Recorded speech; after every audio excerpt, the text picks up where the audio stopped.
திருவாக்கும் சேகரமும் கைகூட்டும் செஞ்சல் பெருவாக்கும் பீடும் பெருக்கும் உருவாக்கும் ஆதலால் வானூர் மாணிமத்தனை காதலால் கூப்புவதும் கை. அனைத்து உலக ஆன்மீக அன்பர்களுக்கு வணக்கம். அதாவது நம்ம இப்போ இந்த வீடியோவில் பார்க்கக்கூடிய விஷயம் என்ன அப்படின்னு கேட்டிங்கன்னா, 12 ராசிகளுக்கும் உண்டான பிப்ரவரி மாத ராசி பலன்கள். அதாவது பிப்ரவரி மாதம் 12 ராசிக்குமே என்ன பலன்கள் இருக்குது அப்படிங்கிறத நம்ம இதை பார்க்குறோம். இந்த 12 ராசிக்கும் என்னென்ன நல்ல விஷயங்கள் நடக்குது, என்னென்ன ஒரு குறைவான விஷயங்கள் இருக்குது, எதெல்லாம் செய்யலாம், இதெல்லாம் செய்யக்கூடாது, எந்த விஷயங்கள் செய்யும்போது கவனமாக இருக்கணும், எந்த விஷயங்கள் இயல்பாகவே உங்களுக்கு சாதகமாக கூடி வரும், சில நன்மைகளும் சில அதிர்ஷ்டமான விஷயங்களை பற்றியும் சில விஷயங்களை எச்சரிக்கையாக இருக்க வேண்டிய விஷயங்களை பற்றியும் நம்ம இந்த விஷயத்தில் நம்ம பார்க்குறோம். இது இந்த பிப்ரவரி மாதம் நீங்கள் பார்த்தீங்க அப்படின்னா பிளானட் பொசிஷன் அப்படின்னு பார்க்கும்போது சுக்கிரனுடைய பயிற்சியும் புதனுடைய பயிற்சியும் இருக்குது. சுக்கிரனுடைய பயிற்சி அப்படிங்கிறது மாதத்தினுடைய ஆரம்பத்திலையும் மாதத்தினுடைய இறுதியிலையும் இருக்குது. அதே மாதிரி புதனுடைய பயிற்சி அப்படிங்கிறது இந்த மாதத்தினுடைய இறுதியில் மட்டும்தான் இருக்குது. இது எதுக்கு சார் எங்களுக்கு அப்படின்னு கேட்டிங்கன்னா, இந்த புதன் சுக்கிரன் தான் மாத கிரகங்களை பொறுத்த வரைக்கும் மாத பலன்களை தீர்மானிப்பதில் முக்கியத்துவம் வாய்ந்த கிரகங்கள். இதில் சில ராசிகள் மட்டும் நல்ல பலன்களையும் சில ராசிகள் மட்டும் நியூட்ரலான பலன்களையும் அனுபவிக்க இருக்கீங்க. இதில் எந்தெந்த ராசிகளுக்கெல்லாம் சாதகமான அமைப்பு அப்படிங்கிறத முதல்ல நான் சொல்லிடுறேன். இதில் மேச ராசிக்காரங்களுக்கு நல்லா இருக்குன்னு சொல்கிறீங்களே சார், எப்படி சார் இது 7 சனி போயிட்டுருக்கு, எப்படி சார் நல்லா இருக்குன்னு நீங்கள் கேட்கலாம். ஆனால் உங்களுக்கு இந்த பிப்ரவரி மாதம், அதாவது பிப்ரவரி அப்படிங்கிறது மார்கழியும் தையும் இணைஞ்சு வரக்கூடிய மாதம். இந்த மாதத்தில் இருக்கக்கூடிய மாத கிரகங்களும் வருட கிரகங்களும் உங்களுக்கு சாதகமாக இருக்குது. மேச ராசி, அதே மாதிரி மிதுன ராசி, சிம்ம ராசி, அதே மாதிரி உங்களுக்கு தனுசு ராசி, மேசம், மிதுனம், சிம்மம், தனுசு, இந்த 4 ராசிகளுக்கு ரொம்ப டாப் மோஸ்டான நல்ல பலன்களை மட்டும் தரும். இது என்ன அப்படிங்கிறத நம்ம தனிப்பட்ட வீடியோவில் நம்ம அதை விரிவாக பார்க்கலாம். மற்ற ராசிகளுக்கு நெகட்டிவாக இருக்குமா சார் அப்படின்னா அப்படி கிடையாது. இது நான் ஜென்ரலாக சொல்லக்கூடிய விஷயங்கள் தான். ஒவ்வொரு ராசிக்கும் உண்டான செப்பரேட்டான பலன்களை நம்ம இப்போ ஒவ்வொரு வீடியோவில் பார்ப்போம். இப்போ நம்ம ஜென்ரலான விஷயங்களை பார்க்குறோம். இதில் இது யாருக்கு சாதகம் யாருக்கு பாதகம் அப்படின்னு பார்க்கும்போது கல்வி, மாணவர்களை பொறுத்த வரைக்கும் கல்வி, போட்டித் தேர்வு எழுதக்கூடியவங்க, நீட் எக்ஸாம் எழுதக்கூடியவங்க, அதே மாதிரி மாணவர்களை பொறுத்த வரைக்கும் எல்லா மாணவர்களும் ஒரு நீட்டு தேர்வு அல்லது ஸ்டூடெண்ட்ஸு இப்போ அந்த போட்டித் தேர்வு எழுதக்கூடியவங்க, 10th +2 எழுதக்கூடியவங்க, அதில் படிக்கக்கூடியவங்க, இவங்களை பொறுத்த வரைக்கும் எப்படி இருக்கும் அப்படின்றத பற்றியும், அதே மாதிரி ஒரு 7ஆம் சீட்டு பிடிக்கிறவங்க அல்லது 7ஆம் சீட்டு போடுறவங்க இவங்களை பொறுத்த வரைக்கும் எப்படி இருக்கும் அப்படிங்கிற இந்த பிப்ரவரி மாதத்தில் நம்பி செய்யலாமா ஒரு விஷயத்தை அப்படிங்கிறத பொறுத்த வரைக்கும் அப்படிங்கிறத பற்றியும், கடன் வாங்கலாமா, புதிய தொழில்கள் பண்ணலாமா அப்படிங்கிறத பற்றியும் நம்ம அந்த 12 ராசிக்குமே பார்க்க இருக்கோம்.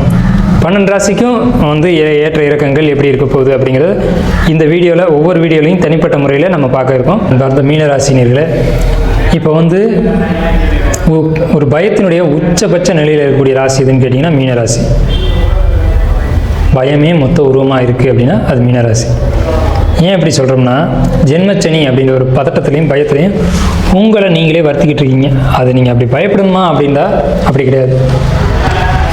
ஜென்மச்சனி, அஷ்டமச்சனி, கண்டகச்சனி, அர்த்தாஷ்டமச்சனி இதெல்லாம் தாண்டி ஜோதிடத்துக்குள்ளே எவ்வளோ விஷயங்கள் இருக்குது. அதெல்லாம் நீங்கள் தெரிஞ்சுக்கணும் அப்படின்னா உங்களுடைய பிறப்பு சாட்டை தான் உங்களுடைய வாழ்க்கையை தீர்மானிக்குது. ஒரு மனிதன் பிறந்து வளர்ந்து இந்த வாழ்க்கையில் எப்போ எதை அனுபவிக்கணும் அப்படிங்கிறது உங்களுடைய தனிப்பட்ட சுய ஜாதகத்தில் இருக்குது. அதுக்காக 7.5 சனி ஜென்மச்சனி பாதிக்காமல் போயிடுமா அப்படின்னு கேட்டிங்கன்னா என்கிட்ட அதுக்கு ஆன்சர் இல்லை, சரிங்களா? ஆனால் அதே சமயம் நீங்கள் ஜென்மச்சனி பயத்தை ஏற்படுத்தி உங்களை நீங்களே பாதிப்புக்கு உள்ளாக்க வேண்டிய அவசியமும் இல்லை. என்னுடைய பதில், நம்மளை மாதிரி இப்போ என்கிட்ட ஜாதகம் பார்க்கணுன்னா ஸ்க்ரீனில் தெரிய நம்பருக்கு நீங்கள் கான்டாக்ட் பண்ணி பார்க்கலாம். அல்லது உங்களுக்குன்னு ஒருத்தர் இருப்பார் இல்லைங்களா, நம்பிக்கைக்குரிய ஜோசியர்னு ஒருத்தர் இருப்பார் இல்லைங்களா, எல்லாருக்குமே அப்படி ஒருத்தர் வச்சுருப்போம். அவங்கள்ட்ட கான்டாக்ட் பண்ணி கேட்டுக்கலாம். ஆனால் யார் எப்படி பார்க்குறாங்க அப்படிங்கிறது தான் விஷயம். ஜோதிடர்களுக்குள்ள யார் சிறப்பாக பார்க்குறாங்க, யார் நம்பிக்கைக்குரிய ஜோதிடர் அப்படிங்கிறது தான் விஷயம். ஜென்மச்சனின்றது பயப்பட வேண்டிய அவசியம்ன்றது என்னுடைய முதல் பதில். சரிங்க, 2026 பிப்ரவரி மாதம் எப்படி இருக்க போகுது அப்படிங்கிற பலன்களை நம்ம போவோம். இப்போ சந்திரன் மேலே சனி ஃபஸ்ட் விஷயம், அது இருக்கட்டும். இது குழப்பமான ஒரு நிலை தான். உங்கள் ராசிக்கு 3ஆம் இடத்தை சனி பார்வை செய்கிறது அப்படிங்கிறது முயற்சிகள் எல்லாமே தட்டி போகும், குழப்பங்களுக்குள்ளே சிக்கிடும். ஒரு முயற்சி எடுத்துகிட்டு நம்ம தவறாக எடுத்துட்டோமோ அப்படின்ற என்ன அலைகளை கொடுத்து மாற்றி விட்டுரும். அதெல்லாம் நீங்கள் பார்க்க வேணாம். உங்கள் ராசிக்கு 4ஆம் இடத்துல குரு வக்ரமாக இருக்கிறது பாசிட்டிவ் ஆர் நெகட்டிவ்னு கேட்டிங்கன்னா பாசிட்டிவ் தான். அதில் பெரிய நெகட்டிவ் இல்லை. என்ன பாசிட்டிவ்னு கேட்டிங்கன்னா, உங்களுக்கு பொருளாதார ரீதியாக மிகப்பெரிய ஏற்றங்களை கொடுக்கும், தொழில் ரீதியாக ஏற்றங்களை கொடுக்கும். என்ன சார் தொழிலே நொடிஞ்சு போச்சு, இப்போ போய் இப்படி சொல்கிறீங்க அப்படின்னு கேட்டிங்கன்னா, விஷயம் இருக்குது. தொழிலில் உங்களுக்கு லாபம் இருக்குது, அது எப்படி கையாளணுன்ற விஷயம் இருக்குது. ஒன்று, நீங்கள் வந்து மனைவி குழந்தைகளை ஆதரித்து நடந்தீங்க அப்படின்னா உங்களுக்கு என் தொழிலில் பாதிப்புகள் வராது. இல்லையா, உங்களுக்கு கோபம் வரும்போதெல்லாம் அவங்கள்ட்ட நீங்கள் உங்கள் கோபத்தை வெளிப்படுத்தினீங்கன்னா தொழிலில் பாதிப்புகள் ஏற்படுத்தும். இதுதான் அந்த பிப்ரவரி மாதத்துக்கான அவங்களுடைய பலன்கள். உங்கள் ராசிக்கு 11ஆம் இடத்துல சூரியன் செவ்வாய் 9ஆம் தேதிக்கு பிறகு 12ஆம் இடத்துக்கு வந்துடுறாங்க. உங்களுக்கு 12ஆம் இடத்துல 4 கிரகங்களுடைய சேர்க்கை இருக்குது. சூரியன், புதன், சுக்கிரன், ராகு. இந்த கிரக சேர்க்கை உங்களுக்கு ரொம்ப பாசிட்டிவான விஷயங்களை கொடுக்கும். எதில் அப்படின்னு கேட்டிங்கன்னா, தொழில் சார்ந்த பயணங்களில். ஃபஸ்ட்டு தொழில் சம்மந்தப்பட்டு நான் ஒரு பயணம் வச்சுருக்கேன் அப்படின்னு கேட்டிங்க அப்படின்னா பாசிட்டிவான ஆன்சர். என்னென்னு கேட்டிங்கன்னா, நீங்கள் துணிஞ்சு இறங்கலாம், தொழிலில் லாபம் உண்டு. ரெண்டாவது விஷயம், சொத்து ப்ராப்பர்ட்டி வாங்கக்கூடிய யோகம் இருக்குது. சுபகாரியங்கள் வீட்டில் நடத்தக்கூடிய யோகம் இருக்குது. சொத்து வாங்குறதும் சுபகாரியம்தான். சுபகாரியங்கள் பண்ணுறது ஒரு காது குத்தாக இருக்கலாம், ஒரு கிரகப்பிரவேசமாக இருக்கலாம். அது உங்கள் வீட்டில் ஒரு நெருப்பு எரியணுங்க, அவ்வளோதான். சிம்பிளாக சொன்னால் அதுதான். உங்களுடைய ராசிக்கு 2ஆம் இடத்த செவ்வாய் தன்னுடைய 4ஆம் பார்வையால் பார்த்தா உங்கள் வீட்டுக்குள்ளே ஒரு நெருப்பு எரியணும். எப்படி எரியும்? ஒரு சுபகாரியம்னு ஒன்று நடத்த ஆரம்பிச்சிட்டோம்னா ஒரு ஐயரை கூட்டிகிட்டு வந்து ஒரு நெருப்பு வைப்போம் இல்லைங்களா? அது நடத்தி கொடுக்கும் இந்த பிப்ரவரி மாதத்தில். அதை நீங்கள் பண்ணிக்கலாம். அப்படி பண்ணுறதுனால, அப்படி ஒரு அக்னியை வளர்த்து ஹோமம் பண்ணுறதுனால உங்களுக்கு ஏற்படவிருக்கக்கூடிய நெகட்டிவான விஷயங்கள் அந்த நெருப்புலேயே புகை மாதிரி போயிடும், அது அழிக்கப்பட்டு போயிடும் அப்படின்னு கூட நம்ம எடுத்துக்கலாம். நெருப்பு அப்படின்ற ஒரு பசுமாகி போயிடும். உங்களுக்கு கடன் தொல்லை இருக்குதுன்னு நீங்கள் நினச்சிங்கன்னா கடன் தொல்லை இருக்குது, அது உண்மைதான். கடன் இல்லாத நபர்கள் யாருமே இல்லை.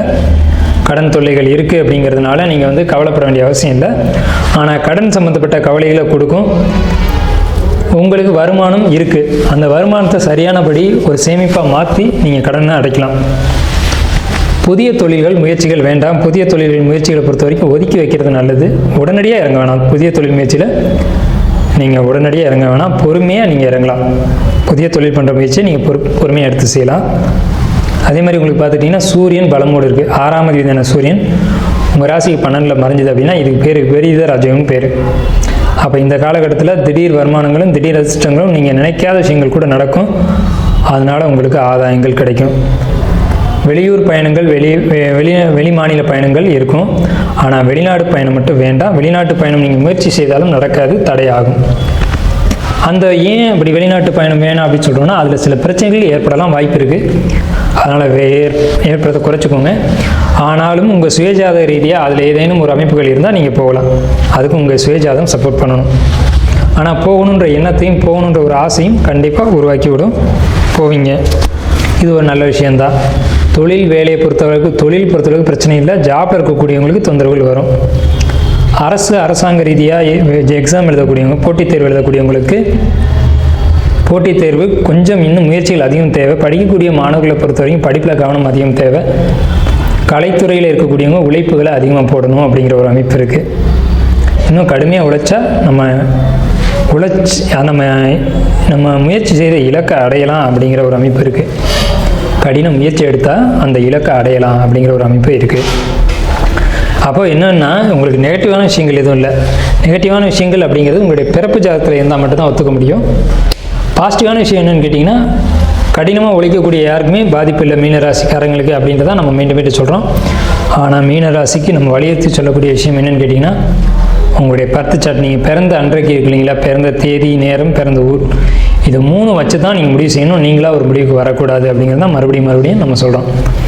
மீனராசிக்கு இந்த 2026 பிப்ரவரி மாதம் 60% மேலே நல்ல பலன்கள் இருக்குது. இருந்தாலும் உங்களுடைய பிறப்பு ஜாதகம் தேவை. மீண்டும் சொல்கிறேன், உங்களுடைய பிறப்பு ஜாதகம் தான் அதை முடிவு செய்யும்.